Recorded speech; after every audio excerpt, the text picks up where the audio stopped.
در سال 2025 زنان افغان نقش چشمگیری در اقتصاد کوچک افغانستان ایفا کرده اند.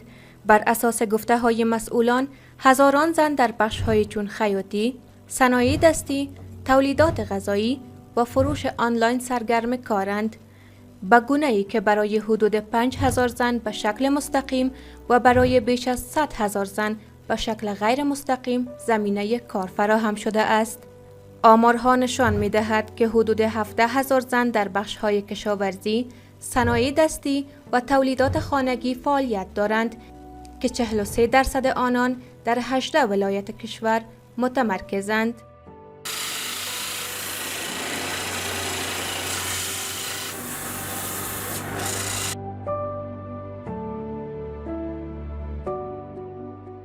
دغه څېړنیز راپور د رویداد خبري اژانس په نوښت د رسنیز لیدلوري پر بنسټ ترتیب شوی دی چې د 2025م کال په اوږدو کې د یوې آنلاین نظرپوښتنې له لارې راټول شوي معلومات پکې شامل دي. په دې نظرپوښتنه کې نږدې 150 افغان متشبثو ښځو له 15 ولایتونو کابل، بدخشان، بامیان، هرات، بلخ، ننګرهار، لغمان، کونړ، فراه، کاپیسا، خوست، بادغیس، میدان وردګ، غور او جوزجان څخه پکې ګډون کړی دی. سربیره پر دې یاد څېړنیز راپور کې له میداني مرکو، رسنیزو راپورونو، د مسؤلینو او د ښځو اړوندو بنسټونو څرګندونې او د ښځو د نوښتګرۍ عملي بیلګې هم کارول شوي دي.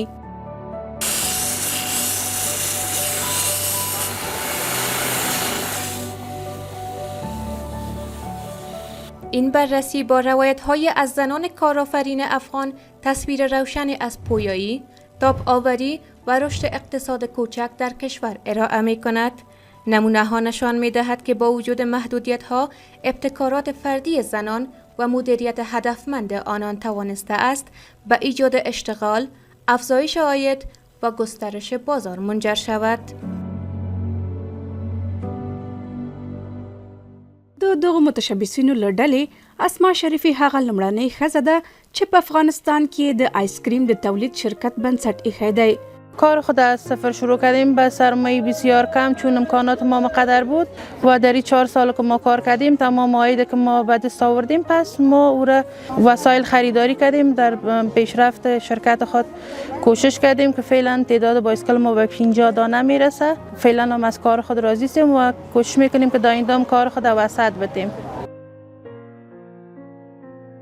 یافته های خبرگزاری رویداد نشان میدهد که خیاطی، صنایع دستی و فروش آنلاین به عنوان رایج‌ترین حوزه‌ها برجسته شده اند، طوری که از میان آمار به دست آمده از پرسشنامه 41% از زنان در ولایت‌های مختلف مشغول خیاطی، بیش از 34% مشغول صنایع دستی، 19% مشغول فروش آنلاین و 6% در بخش‌های چون نانوایی، رستوران‌داری، آموزش زبان و تولید مواد غذایی مشغول به کار هستند که نشان دهنده تنوع الگوهای معیشتی زنان در اقتصاد کوچک است.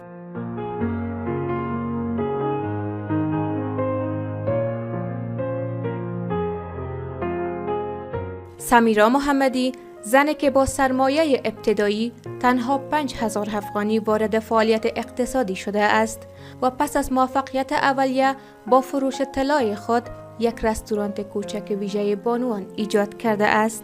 ما تمام زیورات که داشتم به فروش رساندیم و تونستیم که یک رستوران ایجاد بکنم در بخش بانوان و فعلا نمایندگی سیوم است که شما تشریف دارین. همداراز څېړنې ښیي چې کورونه او شخصي کارخونې د دغو ښځو د فعالیت اصلي ځایونه دي او د آنلاین فعالیتونو ونډه هم د پام وړ ارزول شوې ده. 20 کلنه آرزو د بدخشان ولایت د کورنیو متشبثینو له ډلې څخه یوه بیلګه ده چې د یو کال په ترڅ کې په خپل کاروبار کې د پام وړ وده کړې. این محصولات ما در بدخشان دیگه یک جای است 25 شاگرد داریم. هدف ما اولی بود که فرهنگ بدخشان خدمت در نمایش بگذارم.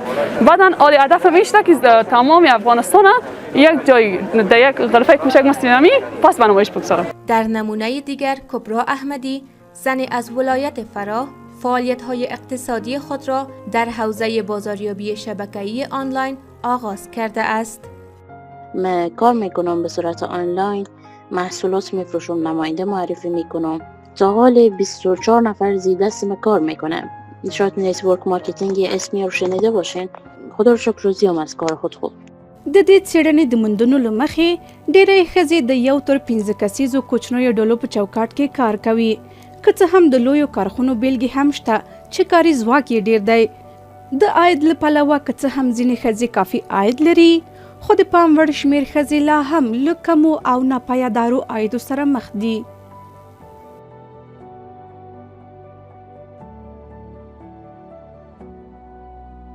کارگاه خود ما در شروعی که آغاز کردیم با 1 پای ماشین و 2 تن از دختر خانمان شروع کردیم.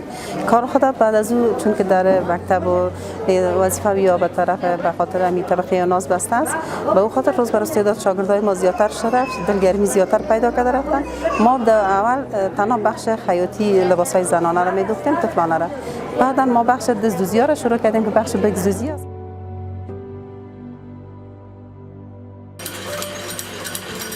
نبود سرمایه اولیه، کمبود تجهیزات و محدودیت دسترسی به بازار مهمترین چالش‌های گزارش شده در پرسشنامه و نیز در مصاحبه‌های میدانی از سوی این زنان است.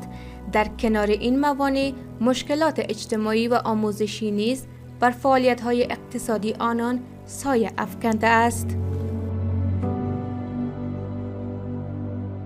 دا ښځې ټینګار کوي چې د خپل کاري وضعیت د ښه والي لپاره مسلکي زده کړو او مهارتونو، کوچنیو پورونو ته لاسرسی، د سیمهییز او آنلاین بازارونو جوړولو، ټولنیز او کورنۍ ملاتړ، د بازار موندنې لپاره د ټکنالوژۍ کارولو، د ښځو لپاره د ځانګړو نندارتونونو او کارخونو جوړولو او د دولت او نړیوالو بنسټونو ملاتړ ته اړتیا لري.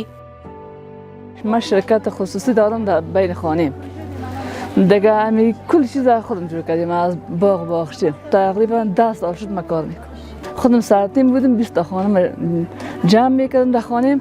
کارخانه ما کلان است، میگم کسی نیست که ما را حمایت کنه و تشویق ما کنه.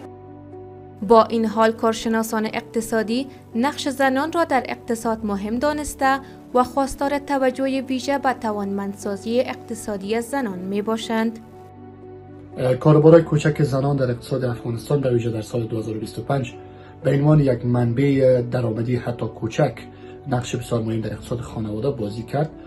زنها با کارهای خانگی کوچک مثل صنایع‌دستی، خیاطی، بسته‌بندی مواد غذایی یا فعالیت‌های زراعتی تونستن حداقل اما چرخ اقتصاد خانواده‌شان را به شکلی که مناسب است بچرخانند و بیشتر نیازمند کمک ها نباشند و خودشان هم منبع پولی خود را در داخل حفظ بکنند و باعث گردش پول در داخل اقتصاد خانواده‌شان شوند. در کنار آن با توجه به محدودیت‌ها، چالش‌ها، کاستی‌ها و موانعی که وجود دارد، کاروبارهای کوچک زنان نشان میده که زنان هنوز هم یکی از پایه‌های خاموش اما مهم در اقتصاد افغانستان به حساب میرن و بنابر دلایل مثل عدم دسترسی به بازارهای مناسب، عدم دسترسی به سرمایه کافی، نبود حمایت و یا قوانین حمایوی از جهت حکومت برای فعالیت‌ها یا برای کاروبارهای کوچک زنان، طبیعتاً که گفته میشه که این فعالیت‌ها رو به رشد نبوده، اما با وجود همه چالش‌ها تلاش صورت گرفته که فعالیت‌ها هرچند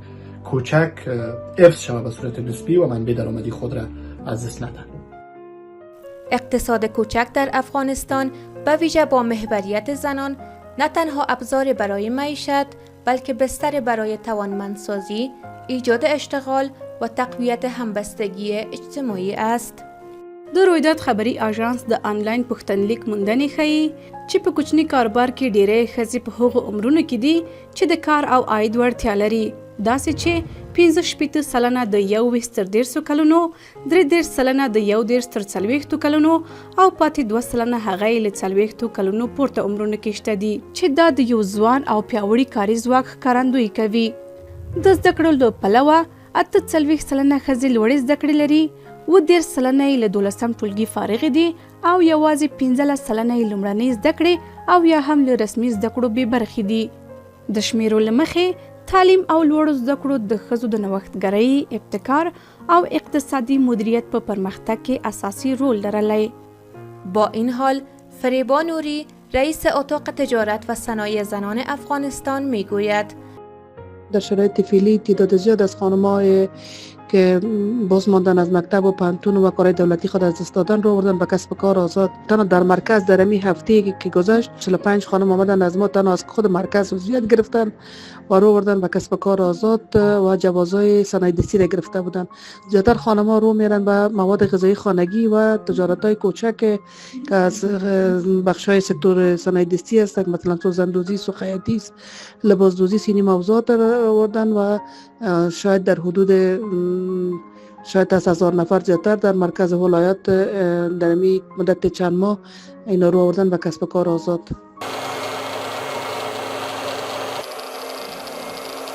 د هغې په وینا دا مهال له هغو ښځو څخه چې په کوچنیو کاروبارونو کې بوختې دي شاوخوا 50 تر 80 سلنه یې د لاسي صنایعو په سکتورونو کې لکه خیاطۍ، دستن کار او د غالیو په ګنډلو کې په عادي ډول فعالیت کوي.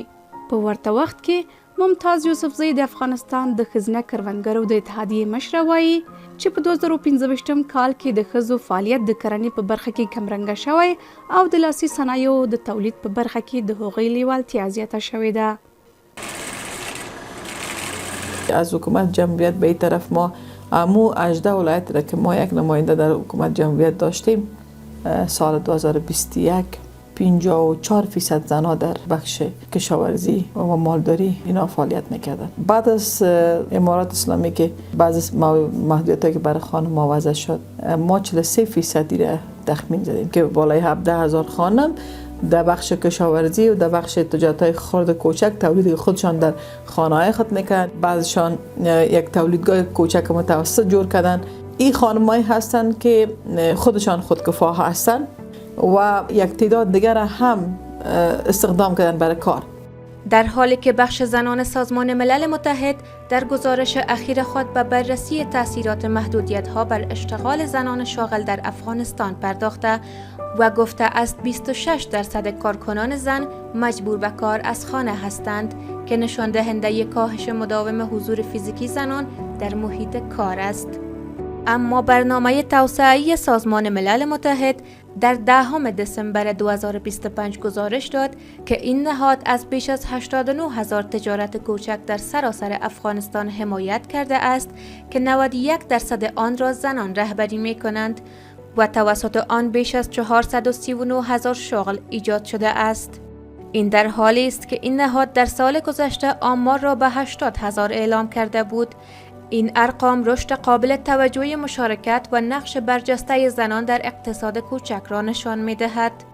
سره له دې ټولو مواردو ذبیح الله مجاهد د اسلامي امارت ویان د ښځو لپاره په ځانګړي ډول د کوچنیو کاروبارونو په برخه کې د کاري اسانتیاو برابرولو یادونه کوي. ښځینه دغه تجارت د لارې نه 15,000 پورې ښځینه او ته مستقیما او تر لک پورې ښځو ته غیر مستقیم د کار زمینه مساعده شوې ده او همداراز په جنوب نور برخو کې هم د ښځینه او لپاره د سہولت کاري هڅې شوې دي. مثلا هغو ته د جنوب مارکیټونو په جوړېدو او همداراز د بېلابېلو ارګانونو کې د شرعي حجاب او اصولو په مراعات کېدو سره د هغو کاري ساحه پراخېدو او سره سہولتونه ایجادېدل.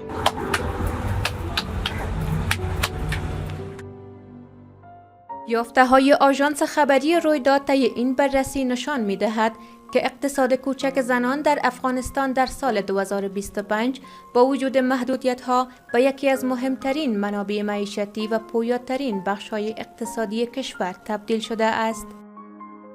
زنان افغان با ابتکار فردی، مدیریت هدفمند و استفاده از منابع محدود توانسته‌اند کاروبارهای کوچک اما اثرگذار ایجاد کنند و زمینه اشتغال و درآمد را برای خود و دیگران فراهم سازند. د فعالیتونو تنوع له خیاطۍ او لاسي صنایعو نیولې تر د خوراکي توکو تولید او آنلاین خرڅلاو پورې په سختو شرایطو کې د ښځو د لوړ ظرفیت، تطابق او خلاقیت څرګندونه کوي. په داسې حال کې چې د پانګې کمښت، د تجهیزاتو نشتوالی او بازار ته محدود لاسرسی لا هم له شته ننګونو څخه دي. په ټوله کې د ښځو کوچنی کاروبار نه یوازې د بقا یوه لاره ده، بلکې د اقتصادي پیاوړتیا، مالي ځواکمنتیا او ټولنیز یووالي د پیاوړتیا لپاره یوه اغیزمنه وسیله هم ګڼل کیږي او دې برخې ته دوامداره پاملرنه کولی شي د افغانستان د ټولنیز اقتصادي ثبات او پراختیا لپاره مرسته وکړي.